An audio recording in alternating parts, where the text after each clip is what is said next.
श्रीमयी मिश्र को जो प्रकार निर्यातना देले छिड़ाबू बुलिले एमएलए मान कहला ये आम कैंडिडेट तेणु ताकू गोटे एमती अणदेखा कल दल में कौटी रखिल भी ना तेणु सी तार कौच जो मैंने कहते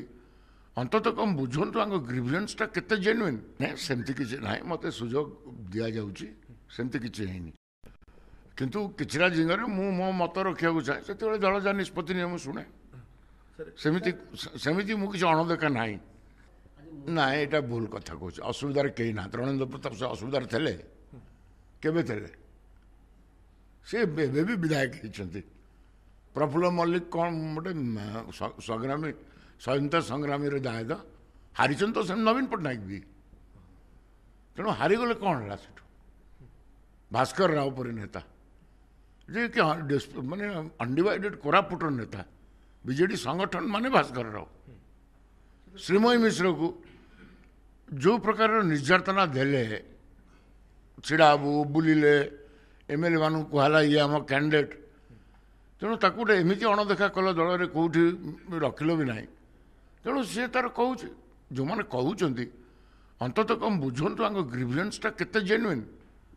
ना बुझिकी जदि अन्य माने गोटे एक्शन नेबे एटा गोटे डेमोक्रेटिक दलर सर श्रीमयी को ग्रीवेंस जेन्युइन समस्त grievance genuine sir Prafulla Mallick जा कहितले ठीक कहितले मु तो जहाँ कहबार थरे कहली एते पचारना सर सर सर गोटे कथा जे प्रताप जेना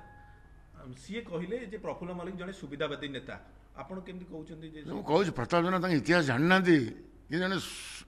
स्वतंत्र संग्रामी दायद सी केन्दु लीफ्र आंदोलन बढ़ी सी अनेक सीनियर से कहीकि भूल कर अनुताप कर मु जानवे सी अनुताप कर देखो किए कहार पढ़ला मुझे कथा कहीपर से मोर कोलिग